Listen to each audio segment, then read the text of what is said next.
People think the most dangerous decision you can make happens when you choose to fight. They are wrong. The most dangerous decision is choosing to be kind to the wrong stranger. Rain hammered the streets of Chicago so hard that night it blurred every traffic light into streaks of red and gold. My shift at the neighborhood diner had ended almost an hour earlier, but the manager had asked me to stay late to help clean after an unexpected rush. My feet ached inside worn sneakers, and the smell of coffee still clung to my red service shirt beneath my rain jacket. I tightened my grip on the small first aid bag I always carried home. It had become a habit after volunteering at a community clinic on weekends. My grandmother used to tell me that you never knew when someone might need a helping hand. I smiled at the memory while turning into the narrow alley behind the diner, hoping it would save me 10 minutes before the next bus arrived. Thunder rolled overhead, echoing between the brick buildings. Then I heard something else. A slow, uneven breath. I stopped walking. At first I thought it was only the wind forcing its way through overflowing trash bins, but the sound came again, quieter this time. My heart began to race. Every sensible instinct told me to keep walking and call emergency services from a safe distance. Instead, I followed the sound around the corner until I saw him sitting against a brick wall beneath the weak glow of a security light. He wore a black tailored suit soaked by the rain, his white shirt stained with dirt, his dark hair damp across his forehead, and his expression remained calm despite obvious pain. He looked less like someone asking for help, and more like someone determined not to ask for anything at all. Our eyes met for only a second before he tried to stand. His legs gave way immediately, and he caught himself against the wall without saying a word. "Do not move," I said before I could stop myself. He studied me carefully, as though trying to decide whether I was another problem or the first bit of good luck he had seen all night. "I am fine," he answered quietly. It was the kind of answer people gave when they clearly were not. I knelt beside him and opened my first aid bag. "You can tell yourself that later," I replied. "Right now you need help." He watched every movement of my hands with surprising focus but never tried to stop me. I checked him carefully and found several scrapes and bruises from what looked like a hard fall. His sleeve had been torn, and rainwater mixed with dirt along his forearm. I cleaned the area gently with bottled water and antiseptic wipes from my kit. He barely reacted, though I noticed his jaw tighten whenever I touched a sore spot. "You should probably see a doctor," I said. "You are not in any condition to spend the night outside." A faint smile crossed his face for the first time. "You say that as if I have another choice." I looked toward the empty street. No cars passed. No pedestrians appeared. The entire neighborhood felt strangely silent beneath the storm. "My apartment is 2 blocks away," I said after a long pause. "It is small, but I have proper medical supplies, dry towels, and hot tea. You can rest until the rain slows down. Then you can decide what to do next." Most people would have refused an invitation from a stranger. He did not answer immediately. Instead, he looked at me with an expression I could not understand, somewhere between caution and disbelief. Finally, he nodded once. We walked slowly through the rain without speaking, and I never asked for his name because it did not seem important. To me, he was simply another person who needed help. I had no way of knowing that before sunrise the quiet life I had spent years building would disappear forever. All because I chose compassion over fear on one ordinary rainy night. Morning arrived with unusual silence.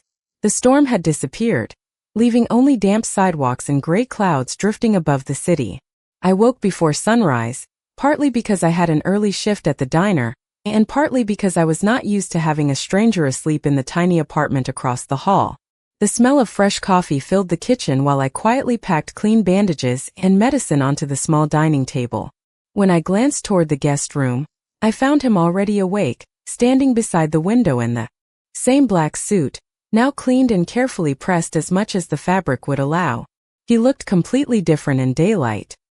His posture was straight, his expression calm, and the quiet confidence surrounding him made the little apartment seem strangely smaller. "You should sit down," I said. "You still need to take these antibiotics." He accepted the bottle without argument. "You trust people too easily," he observed after swallowing the medicine with a glass of water. I smiled faintly. Maybe. Or maybe most people are simply worth trusting until they prove otherwise. For a brief second, something unreadable crossed his face before disappearing again. You have a different view of the world than most.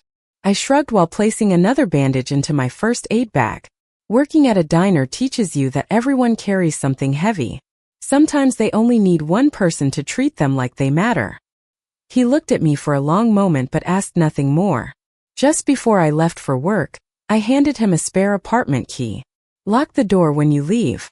Just slide it under the mat afterward. His eyebrows lifted slightly. You are giving a stranger your key? I am giving someone recovering from a difficult night a way to leave without climbing out the window, I answered with a laugh. He almost smiled. Thank you, Olivia. It was the first time he had spoken my name. I realized I had never asked for his. Before I could, he quietly walked out the front door, leaving only the faint scent of rain and expensive cologne behind. The lunch rush at the diner was unusually busy, making the morning disappear faster than expected. Customers filled every booth, coffee cups clinked against saucers, and country music drifted softly from the speakers overhead. Around 11 o'clock my coworker suddenly stopped wiping the front window. Olivia, she whispered. You should probably come look at this. I stepped outside expecting another delivery truck blocking traffic. Instead, my entire street had fallen silent. Long rows of identical black luxury vehicles stretched along both sides of the road for nearly a full city block. Men wearing dark tailored suits stood beside every vehicle in perfectly ordered lines, their expressions calm, respectful, and completely still. Store owners peeked through half-open doors. Neighbors gathered on porches, whispering nervously while children stared with wide eyes. No one seemed to understand why so many people had appeared in such an ordinary neighborhood. Then every suited man turned toward the same vehicle parked directly across from the diner. The rear passenger door opened slowly. The man I had treated the previous night stepped onto the sidewalk wearing a perfectly tailored black suit that looked untouched by yesterday's storm. Every head on the street lowered slightly as he walked forward. The air itself seemed to change with each measured step. He stopped only a few feet away from me while the entire neighborhood watched in complete silence. Good morning, Olivia, he said with the same calm voice I remembered from the apartment. I stared at the endless line of men surrounding the block before looking back at him. Who are you? He held my gaze without hesitation. My name is Vincent Moretti. Before I could ask another question, every suited man behind him straightened at the exact same moment, and Vincent spoke words that made the quiet street feel even smaller. These people are here for one reason only. He paused briefly before offering the slightest respectful nod. Last night you saved my life. No one moved after Vincent spoke those words. The morning traffic continued somewhere beyond the end of the block, but our little neighborhood seemed frozen in time. I could feel dozens of curious eyes watching from apartment windows, behind cafe curtains, and from the front steps of nearby houses. My coworkers stood just inside the diner entrance, pretending to refill coffee pots while secretly trying to understand why hundreds of disciplined men had arrived for someone who served pancakes and sandwiches 6 days a week. I looked at Vincent, then at the endless line of black vehicles stretching down the street. This is completely unnecessary, I said quietly. You are frightening my neighbors. He glanced around the block before giving a small nod to the man standing beside him. Without a single raised voice or hurried movement, several of the vehicles slowly pulled away while others repositioned farther down the street. The atmosphere softened almost immediately, though enough security remained nearby to remind everyone that this was no ordinary visit. Vincent turned his attention back to me. My intention was never to cause fear, he said. I wanted to thank the person who showed me kindness when she believed I had nothing to offer in return. I folded my arms and shook my head gently. You do not owe me a parade. I cleaned a few cuts, gave you tea, and offered a place to rest. Anyone should have done the same. A faint smile touched the corner of his mouth. That is exactly what my people said I would never hear. Before I could respond, an elderly woman from the apartment building next door slowly approached carrying a grocery bag. She looked uncertain as she recognized Vincent standing in front of the diner. Without hesitation, he stepped forward, greeted her politely, and carried the heavy bag to the entrance of her building before returning without another word. The simple gesture surprised everyone, including me. He noticed my expression but chose not to explain it. Miss Brooks, one of my coworkers called nervously from the doorway. Your manager is asking if everything is all right. I nodded. Everything is fine. Then I turned back toward Vincent. I need to get back to work. He reached into his jacket pocket and carefully placed a small business card on the outdoor cafe table beside us. There was no company logo, no title, only his name and a phone number embossed in silver lettering. If you ever need anything, he said calmly, call me. I pushed the card gently back toward him. I appreciate the thought, but I did not help you expecting anything in return. He looked down at the untouched card for several quiet seconds before placing it back into his pocket. Instead of appearing offended, he seemed almost impressed. You refuse gifts as easily as you offer kindness, he observed. My grandmother taught me that gratitude means more when it is not measured with money. Vincent nodded slowly as though committing those words to memory. Then allow me to repay you differently. I raised an eyebrow. How? By making sure your kindness never becomes something you regret. Before I could ask what he meant, he stepped back toward the waiting vehicles. Every suited man around the block moved with quiet precision, opening doors and preparing to leave. Within less than a minute, the long procession disappeared into city traffic as smoothly as it had arrived. The streets slowly returned to normal, though nothing felt ordinary anymore. Customers began talking all at once, neighbors exchanged bewildered looks, and my manager hurried outside demanding answers I could not possibly give. I watched the last black sedan disappear around the corner, wondering how a single rainy night had connected my simple life to someone whose presence could silence an entire neighborhood. Deep inside, a quiet voice reminded me that this was not the end of our story. It was only the moment when two completely different worlds realized they had unexpectedly collided. The neighborhood slowly returned to its ordinary rhythm, but ordinary no longer felt real. For the next several days I convinced myself that Vincent Moretti had simply kept his promise to say thank you and then disappeared back into whatever mysterious world had produced 200 disciplined men and an endless line of black luxury vehicles. I focused on breakfast shifts, balancing trays of coffee, smiling at regular customers, and spending my weekends volunteering at the community clinic. Life looked exactly the same from the outside. Yet small things began changing in ways that were impossible to ignore. The broken streetlight outside my apartment building, which the city had ignored for nearly 8 months, was replaced overnight. The abandoned lot beside the diner was suddenly cleaned after years of collecting trash. Even the elderly woman next door quietly mentioned that someone had anonymously paid for repairs to the building's leaking roof. Everyone called it an incredible coincidence. I was not so sure. One afternoon while walking home after work, I noticed a little girl struggling to carry groceries for her grandfather across a busy intersection. Before I could reach them, a man wearing a dark business suit stepped forward, helped them safely across the street, smiled politely, and continued walking without waiting for thanks. A few blocks later, I saw another well-dressed man discreetly helping a delivery driver lift several heavy boxes into a restaurant. Neither man behaved like security guards, yet something about their calm discipline felt strangely familiar. That evening curiosity finally overcame me. I searched my apartment until I found the business card Vincent had tried to leave behind. I had refused it that morning, but after he departed, one of my coworkers discovered it beneath a flower pot on the patio and jokingly slipped it into my apron pocket.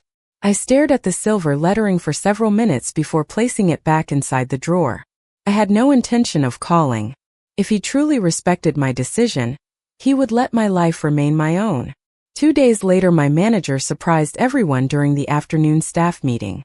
The diner had been selected for a citywide small business improvement grant. New kitchen equipment would arrive the following week, employee schedules would become more flexible, and everyone would receive a modest pay increase. My coworkers cheered while the owner wiped tears from his eyes. He had spent years trying to keep the little restaurant alive. As everyone celebrated, a quiet thought crossed my mind. Chicago rarely handed out miracles one after another. After my shift ended, I walked toward the nearby community clinic where I volunteered every Thursday evening. The waiting room was unusually crowded with families who could not easily afford regular medical care. I spent hours organizing supplies, checking temperatures, and comforting nervous children before finally stepping outside into the cool evening air.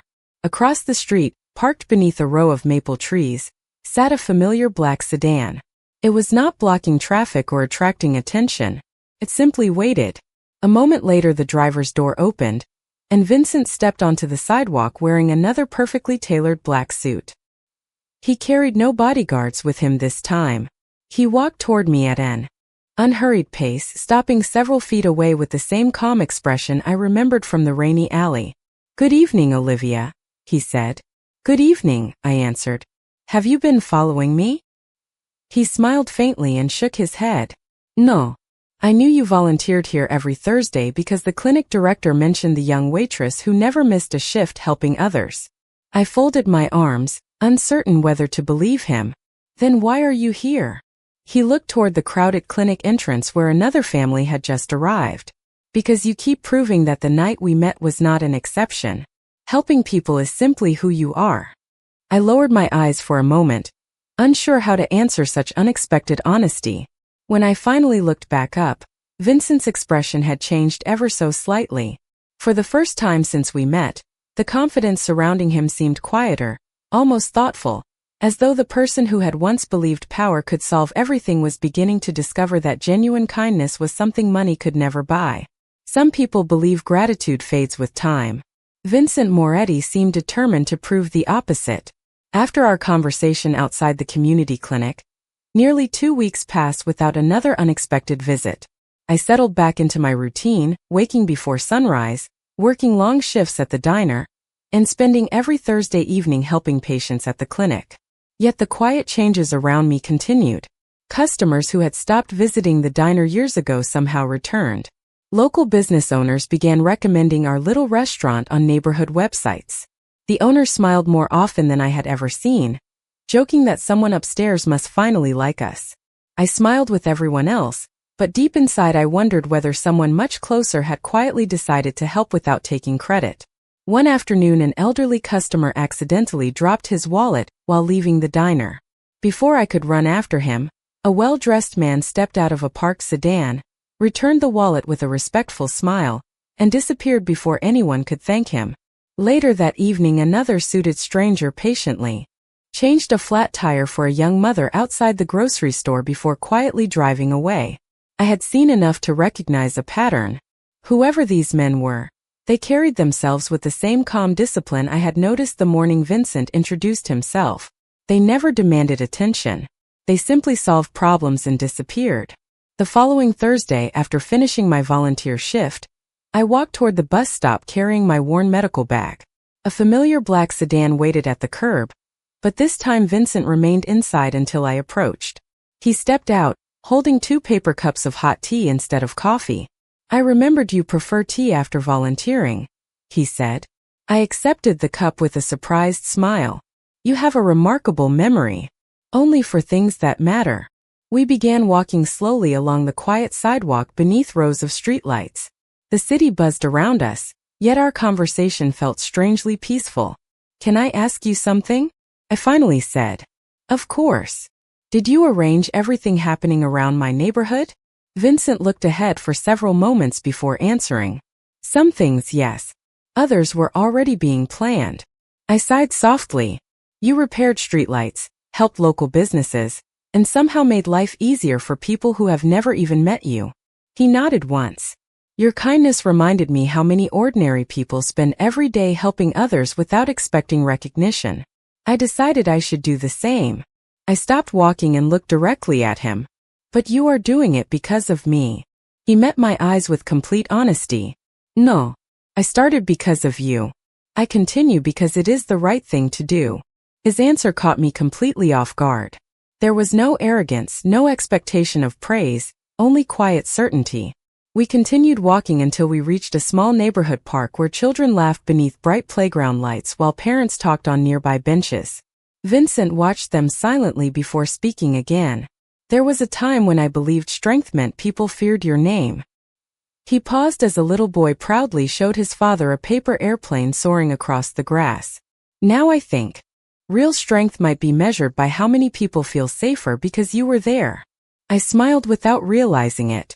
"My grandmother used to say something similar." He looked at me with genuine curiosity. "What did she say?" I laughed softly. She believed the world changes one quiet act of kindness at a time.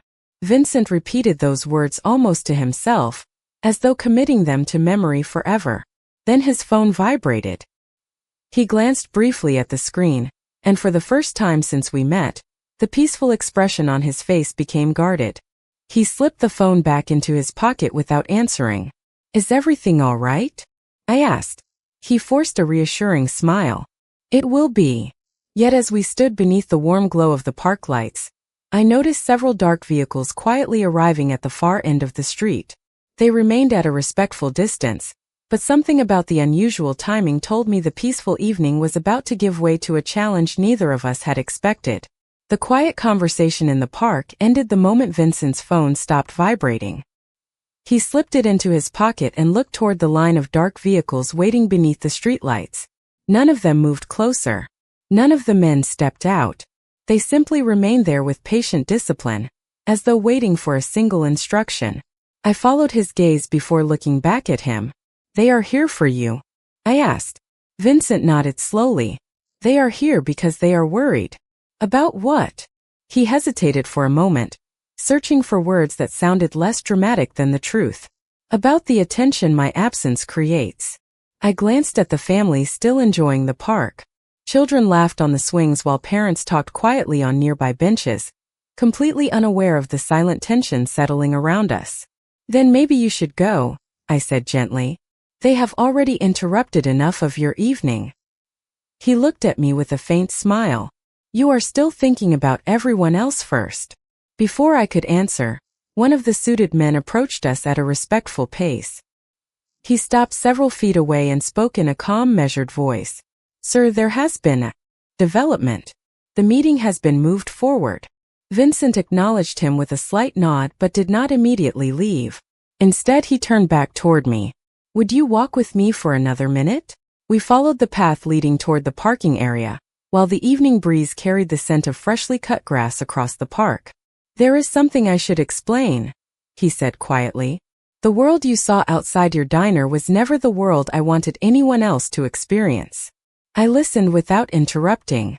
"Many people assume that influence is measured by how many people obey you. I used to believe that as well." He paused before continuing. "Then one rainy night a waitress treated a stranger with the same kindness she would have shown anyone else. She did not ask who I was. She did not ask what I could offer. She simply helped because someone needed help." His words settled into the silence between us. "Most people would have done the same," I replied. Vincent shook his head.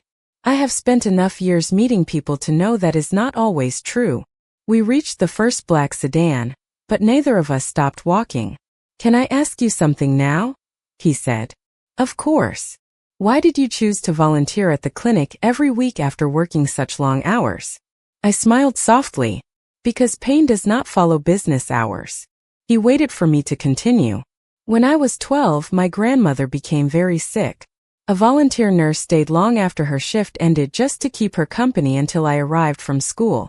She told me that kindness becomes real only when it costs you something. Since then I have tried to give people the same gift she gave us." Vincent lowered his eyes for a brief moment. "That explains more than you realize." We finally stopped beside his car. The suited men remained where they were, giving us privacy despite standing only a short distance away. "Olivia," Vincent said, "there is another reason I wanted to speak with you tonight." His voice had become quieter than I had ever heard it. "Some people have started asking questions about the woman who helped me during the storm. They know very little, but I would rather be honest with you. Then let rumors reach you first." My heartbeat quickened, though his calm expression never changed. "Are they dangerous?" I asked. He answered carefully, choosing every word with obvious intention. "Most disagreements can be solved through conversation, and that is exactly what I intend to do. I have no interest in allowing anyone else's decisions to disturb your life." I believed him. There was complete certainty in the way he spoke, not because he promised impossible things, but because he genuinely wanted peace. He opened the car door before looking back one final time.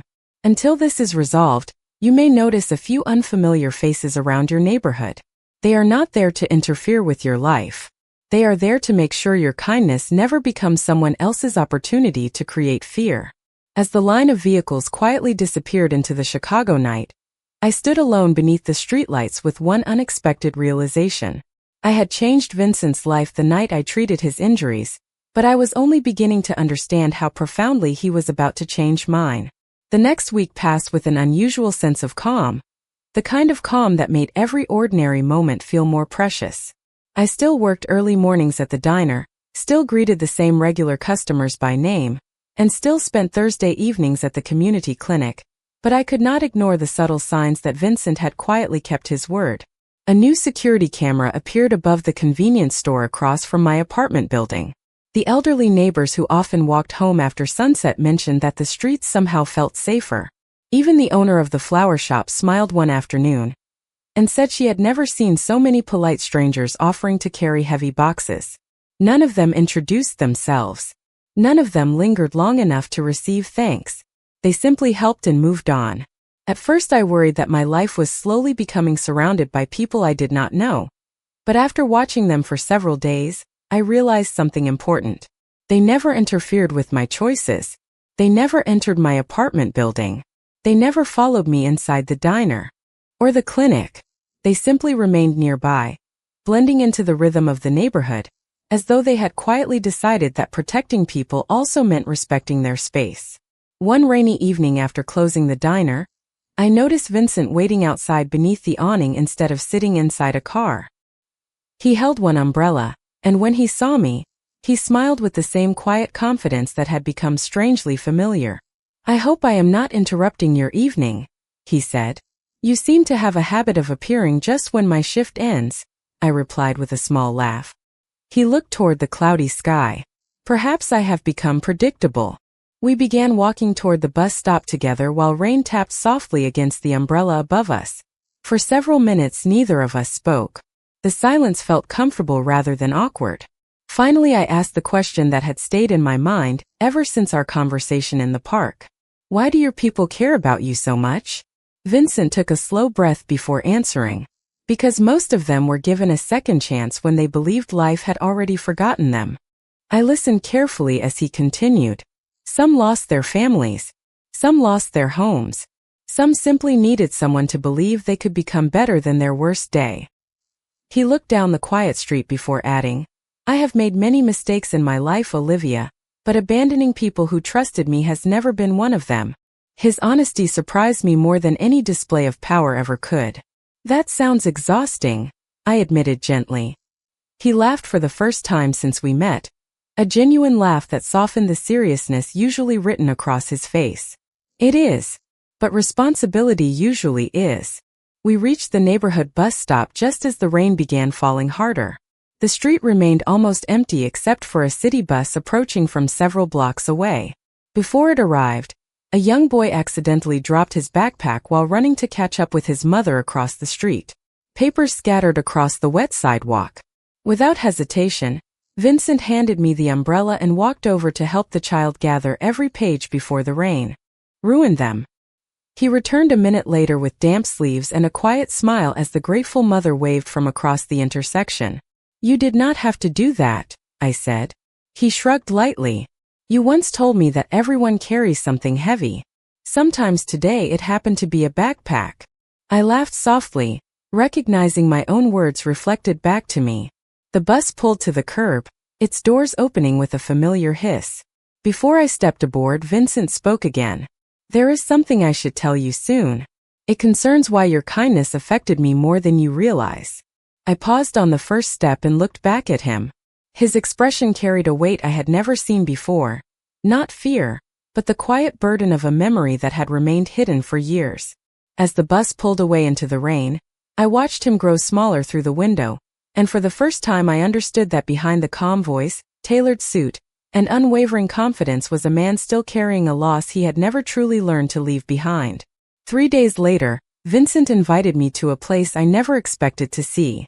It was not a mansion hidden behind towering gates, or a luxurious penthouse overlooking the city. Instead, he asked me to meet him at a quiet lakeside chapel just outside Chicago, where the afternoon breeze carried the scent of pine trees and fresh water. The building was simple, almost forgotten by time, with white wooden walls and stained glass windows glowing beneath the soft sunlight. When I arrived, Vincent was already there, standing alone near a small memorial garden. For a long moment neither of us spoke. The silence felt respectful, as though the place itself deserved quiet voices. "Thank you for coming," he said. I smiled gently. "You sounded like there was something important you wanted me to understand." He nodded and slowly walked toward a stone bench overlooking the lake. I sat beside him while ducks drifted peacefully across the water. "Years ago," he began, "I had a younger sister named Sophia." His voice remained steady, but I could hear the weight behind every word. "She believed every person deserved another chance. She would stop to help strangers the same way you do." He paused, watching the sunlight dance across the lake. One winter evening she was involved in a terrible accident. Many people drove past before someone finally stopped to call for help. He looked down at his hands for a moment. No one acted out of cruelty. They were simply afraid or uncertain. But that delay changed everything. I quietly reached over and rested my hand beside his on the bench without interrupting. "After that day," he continued, "I convinced myself that power could prevent loss. I spent years building influence, believing I could control every outcome if I became strong enough. Instead, I only became someone people feared." A gentle breeze stirred the trees behind us. "Then I met you in that alley. You saw a stranger sitting in the rain and never asked whether helping him was safe for your reputation or convenient for your schedule. You simply chose compassion." His eyes finally met mine. "You reminded me of the part of my sister that I thought the world had forgotten." I felt my throat tighten. "Vincent, I am so sorry."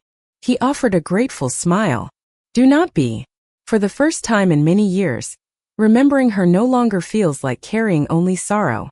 We remained beside the lake until the afternoon slowly drifted toward evening.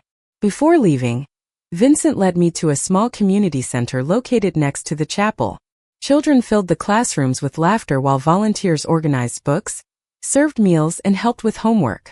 Several of the volunteers greeted Vincent warmly, not with fear, but with genuine affection. A teenage boy proudly showed him a college acceptance letter. An elderly volunteer thanked him for repairing the building after years of neglect. A young mother introduced her daughter, who handed Vincent a crayon drawing with a wide smile. He accepted every conversation with quiet humility, never mentioning that he had funded the entire center. As we walked back outside, I looked at him with new understanding. "This is where you disappear whenever no one can find you, is it not?" He smiled. "This is where I remember the kind of person I still want to become." The evening sky turned shades of gold and deep blue as we stood beside the lake once more. Just then one of Vincent's trusted associates approached with calm but purposeful steps. "Sir," he said respectfully, "the representatives have arrived. They agreed to the meeting." Vincent thanked him and turned back toward me. "There are people who believe every disagreement should continue forever. Today I intend to convince them that protecting innocent neighborhoods is worth more than endless conflict." I searched his face.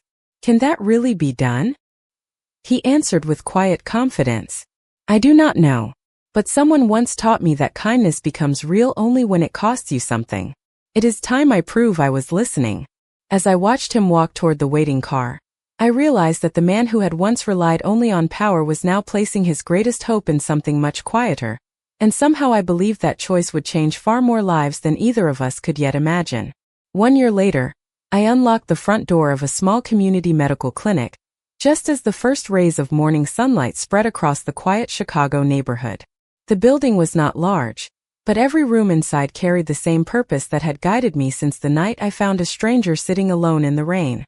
Families arrived carrying children with scraped knees, elderly neighbors stopped by for blood pressure checks, and volunteers filled the shelves with donated supplies before the waiting room even opened. Above the entrance hung a simple wooden sign that read, "Community First." No names. No recognition. Only a promise. Most people believed the clinic had been built through a collection of anonymous donations from generous businesses across the city. Only 2 people knew who had quietly provided the land, the construction costs, and every piece of medical equipment without asking for a single plaque or public thank you. Vincent insisted it remain that way. Kindness should never become advertising. He had told me when the final paperwork was signed. I understood exactly what he meant. Around noon, while I was finishing an examination for an elderly patient, one of the volunteers smiled and pointed toward the front entrance. "Someone is waiting for you." I stepped into the lobby and immediately recognized the familiar black suit standing beside the reception desk. Vincent looked exactly as calm as the first morning I had seen him beneath clear daylight, but something had changed in his expression. The constant weight behind his eyes had softened into quiet peace. "You are early," I said with a smile. He held up 2 cups of hot tea. "I remembered that you still prefer tea after busy mornings." I laughed softly. "Your memory continues to surprise me." We walked outside and sat together beneath a large maple tree overlooking the clinic garden where children played while their parents talked nearby. There were no long lines of black vehicles surrounding the neighborhood anymore. No unnecessary displays of power. Only a single sedan parked discreetly across the street, with 2 trusted associates patiently waiting inside while giving everyone complete privacy. "The neighborhood looks different," Vincent said. I looked around at the fresh flowers, newly painted sidewalks, and families enjoying the warm afternoon. "It feels different too." He nodded. "People deserve places where they can breathe without worrying about tomorrow." We watched in comfortable silence as a little girl proudly handed another child a coloring book she had finished using. The simple exchange made both of us smile. "Do you ever think about that night?" Vincent asked quietly. "The rainy alley?" I nodded. "Sometimes." He looked toward the bright blue sky before speaking again. "I spent years believing my life changed because I survived that evening." He turned back toward me with the same sincerity that had slowly replaced every wall between us.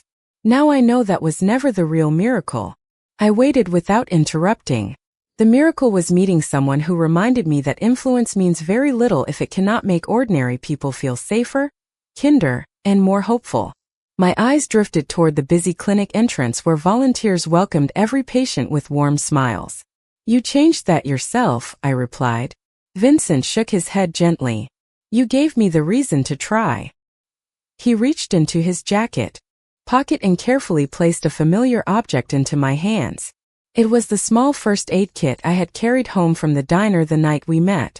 The fabric had been professionally repaired, but every scratch and faded corner remained exactly the same. "I found this after you accidentally left it in my car months ago," he explained. "I wanted to return it when the time felt right." I traced my fingers across the worn zipper and smiled through grateful tears. "It started everything." "No, Vincent answered softly. "Your decision did." We stood together beneath the maple tree while the afternoon breeze carried children's laughter across the garden. Looking around, I realized the greatest changes in life rarely begin with grand speeches or extraordinary plans. Sometimes they begin with a small medical bag, a rainy night, and one ordinary person choosing compassion before asking questions.